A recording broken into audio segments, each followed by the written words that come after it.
Good morning everyone, welcome back to another blog. আশা করছি তোমরা সকলেই ভালো আছো আর আমরাও ভালো আছি। আর সকাল থেকেই আরম্ভ হয়েছে দেখো বৃষ্টি। ছেলেকে স্কুলে দিয়ে এলাম, হালকা হালকা বৃষ্টি তখন পড়ছিল। এখন ঘরে ঢুকতে একটু জোরে চলে এসছে। আমি ছাতা নিয়ে যাইনি, ঘরে ঢোকার পর একটু জোরে চলে এসছে, ভালোই হয়েছে। ছাতা নিয়ে যাইনি, না তো ভিজে যেতাম।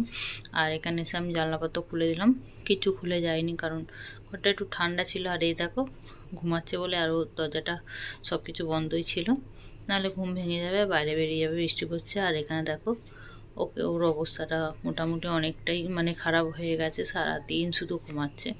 কে বলেছিল ওকে এই অবস্থা করতে বলো? চলো, আর কিছু করার নেই, ওদেরকে তো আর ধরে রাখা যায় না। খাচ্ছে দাচ্ছে আর ঘুমাচ্ছে আর ওই করছে, কি করবে। আর এখানে দেখো, চলো সকালের বাসি কাজটা কমপ্লিট করে নিই। এখানে আমি টেবিলটা ভালো করে মুছে নিচ্ছি। আর টেবিলটা এখনও একটু ফাঁকাই রেখে দিয়েছি, কারণ খেতে একটু অসুবিধা হতো নিচে বসে, ওই জন্যে টেবিলটা ফাঁকা রেখেছি। অনেক দিন খাই না, কারণ যেহেতু উপরটায় ঠাকুর রয়েছে, কিন্তু কিছু করার নেই, আমাদের একটা ঘর ধরে আমাদের এরমভাবেই চলতে হবে।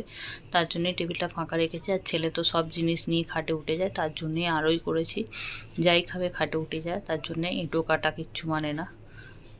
ঠাকুরের সামনে আমাদের হয়তো অসুবিধাই হয় খেতে, কিন্তু খুব একটা আমরা ভাত মাছ এইসব খাই না, কারণ ও যখন টিফিনটা খায় না সেটা নিয়েই খাটে উঠে যায়। ভাত খেলে নিচেই বসে, টিফিনটা নিয়ে খাটে উঠে যায়। আর তারপরেতে কী বলতো, যাই খাবে বেশিরভাগ তো সস খায়, চাদরের মধ্যে ফেলে চাদরগুলো নষ্ট করে। তার জন্যই ওকে বলেছি আর খাটে উঠবে না, এখানে বসে খাবে। তবুও শোনে না, খাটে উঠে যায় খাবার নিয়ে। যেটা আর হয়, একটা ঘর ধরে যেরকমভাবে সবাই থাকে ওরম একটা ব্যাপার হয়ে গেছে, আর কিছু করার নেই। তবু আস্তে আস্তে অভ্যাস হয়ে যাবে, ওর যেটা অভ্যাস হয়ে গেছে খাটে বসে খাওয়া, যতই বলি তবু শুনে না। চলো, এখানে আমার দেখো ঘরদর মোছা হয়ে গেছে। যতক্ষণ না সকালবেলা উঠে ঘরদর মোছা হবে, যেন মনে হচ্ছে ঘরটা নোংরা নোংরা লাগে, পরিষ্কার লাগে না। আর একটু ঘরদর যদি মোছা হয়ে যায়, ঘরটা একটু পরিষ্কারও লাগে আর একটু শান্তিও লাগে। যে পরিমাণে গরম লাগে নোংরা হয়ে থাকলে, তার থেকে মনে একটু শান্তিই লাগে। আর ঘরদর পরিষ্কার করে নিয়ে শান্তি মনে চাটা খাওয়া যায়। আমি ওই জন্য আগে ঘরদরগুলো সব পরিষ্কার করে মুছে নিই, তারপরে এখন চা খাই। কারণ আগে কি করতাম, যে আগে ব্রাশ করে চা খেয়ে নিয়ে ঘরদরের কাজ হাত দিতাম। এখন তাই করি না, এখন আমি সমস্ত কাজ কমপ্লিট, বাসি কাজ কমপ্লিট করে নিয়ে তারপরে ব্রাশ করে চা খাই। আগে দিয়ে ব্রাশ করি না, কারণ ব্রাশ করলেই মনে হয় একটু চা খেয়ে নিই। আর আজকে আমার রান্না কমপ্লিট হয়ে গেছে। আমি রান্না তোমাদের সঙ্গে আজকে শেয়ার করলাম না, কারণ প্রচণ্ড পরিমাণে গরম লাগছিল। আজকে ভাবলাম সকাল দিয়ে আমি রান্না বান্না করে কিভাবে ক্লিনিং করি সেটাই তোমাদের সঙ্গে শেয়ার করব। আর এখানে দেখো আমি কিছুটা বাসন আগেই মেজে নিয়েছিলাম, আর তরকারিটা নাবিয়ে কড়াটা ছিল সেটাও মেজে নিয়েছি। এখন বাসন আমি নিচে নামাই না, আর এমনি তো বৃষ্টি হচ্ছে, ওর জন্যে আরোই নামাই না। আর রোদ্দুরের মধ্যে কি কলের ধারে বসে বাসন মাজবো, তার জন্যই আমি এখানে জল নিয়ে এসে এখানেই মেজে নিই। যেহেতু আমার ব্যবস্থা আছে এখানে মাজার, তার জন্য আমি আর নিচে নিয়ে যাই না, কারণ সেই তো রোদ্দুর হলে তো রোদ্দুর থাকে, আর বৃষ্টির সময় ভিজে যেতে হবে। তার জন্য যতটা চেষ্টা করি আমি এখানেই মেজে নেব। হয়তো জলটা তুলতে একটু কষ্ট হয়, কিন্তু আমি এখানে একবার রান্না করতে করতে অনেক বাসন পড়েছিল, সেগুলো তো আমি আগেই মেজে নিয়েছি। আর নিচে হলে কি হলো, সব একসঙ্গে জোগাড় হবে, খালি হবে, রান্না কমপ্লিট হবে, তারপরে নিচে বাসনটা নিয়ে গিয়ে মাজি। আর এখানে রান্না করতে করতে আমার সমস্ত বাসনপত্র মাজা হয়ে গেছে, আর শুধু গ্যাসটা মুছলেই হয়ে যাবে। এটাই আমার মনে হয় তাড়াতাড়ি হয়। যারা বেসিনে মাজে তাদের সুবিধাও হয়, এরকমই করেই তারা করে। একটুখানি বাসন জমছে মেজে নিচ্ছে, একটু জমছে মেজে নিচ্ছে, এটাই আমার মনে হয় সুবিধা। সব এক জায়গা হবে, তারপরে নিয়ে গিয়ে বাসন মাজতে হবে, সেরকম করলে অসুবিধাই হয়। আর এখানে দেখো আমার বাসন মেজে, আমি শুধু গ্যাসটা মুছবো, আমার আজকের কাজ কমপ্লিট হয়ে যাবে।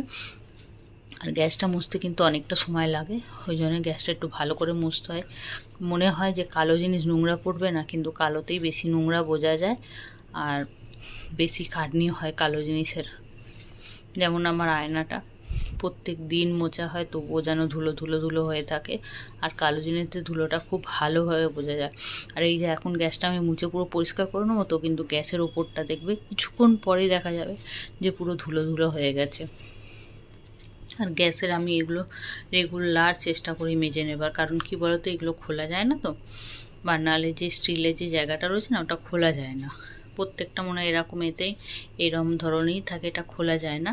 আর এটা না পুড়ে গেলে আমি খুব ভালো করে মাজতে পারি না, ওই জন্যই চেষ্টা করি আমি রেগুলার একটু সাবান আর স্কচব্রাইট দিয়ে মেজে নেবার।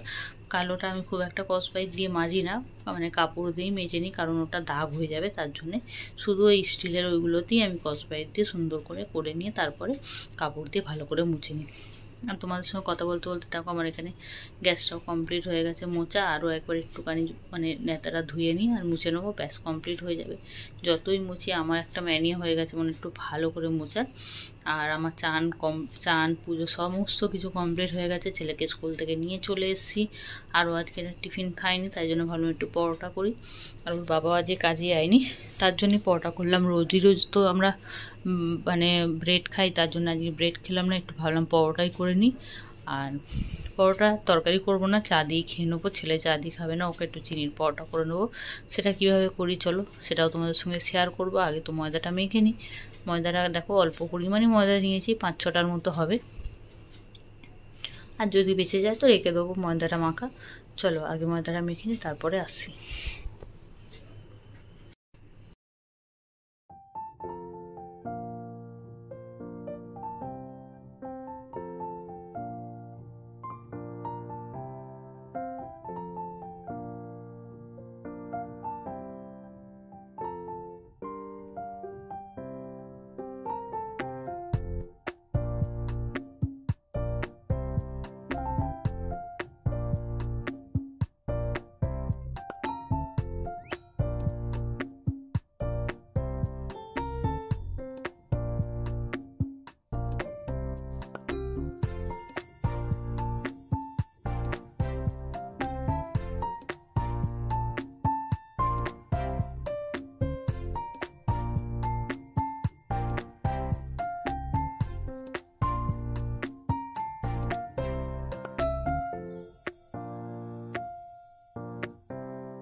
এখানে দেখো আমি রুটি যেমন বেলি ওরমভাবে একটা বেলে নিয়েছি, তার মধ্যেই আমি একটু চিনি দিয়ে মানে এক সাইডে একটু পরিমাণ মতো চিনি দেবো, দিয়ে এটাকে ভালো করে মুড়ে আর বেলবো। দেখো কেমন করে, এরমভাবে তোমরাও ট্রাই করতে পারো, বাচ্চাদের দিতে পারো, মানে গরম গরম এটা খেতে কিন্তু খুব ভালোই লাগে।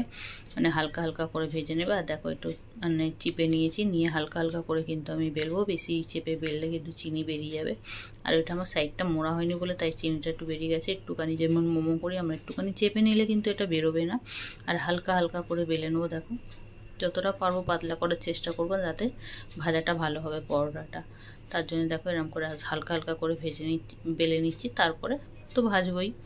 চলো হালকা হালকা করে ভেজে নিই, দেখতে থাকো ভিডিওটা, অবশ্যই তোমাদের ভালো লাগবে। আর ভিডিওর মধ্যেখানে তোমাদের সঙ্গে একটা কথা বলি যে যদি আমার ভিডিওটা ভালো লাগে সবাই একটু মানে লাইক করো, শেয়ার করো। আর যারা এখনও সাবস্ক্রাইব করোনি প্লিজ সাবস্ক্রাইব করো। আমি অনেক দিন থেকে ভিডিও করছি, এখনও পর্যন্ত সাকসেস পাইনি।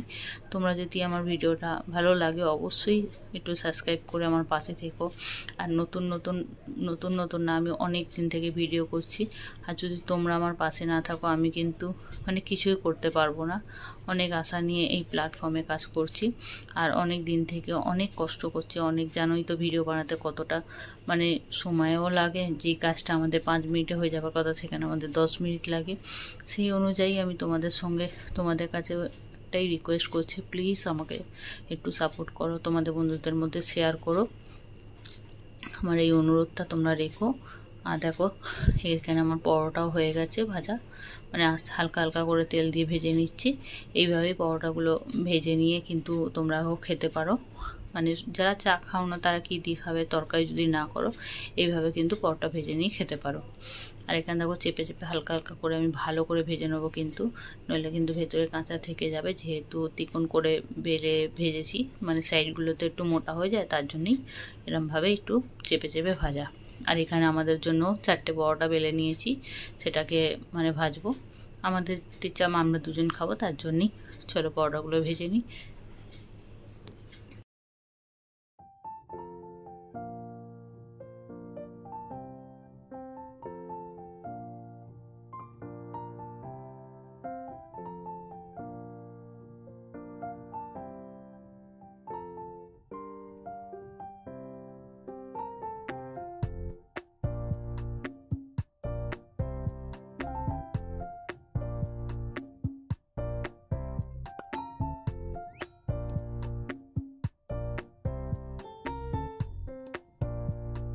পরোটা আমার দেখো হয়ে গেছে, আর এখানে আমার চাও কমপ্লিট হয়ে গেছে। চাটা একটু ছেঁকে নেবো, নিয়ে দুজনে মিলে এখন টিফিনটা করে নেবো।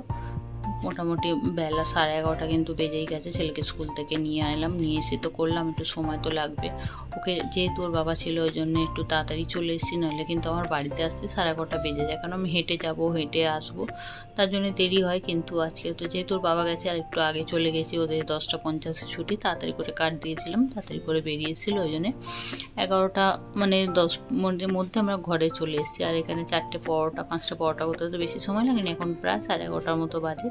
চলো, এখন অনেকটা বেলা হয়ে গেছে, এখন খেলে দুপুরে ভাত খেতে অনেকটা দেরি হয়ে যায়, আর দেরিও হবে, কারণ এখন পরোটা খেলে আর তো কিছু খাওয়া যাবে না অনেকটা সময়। চলো টিফিনটা করে নিই।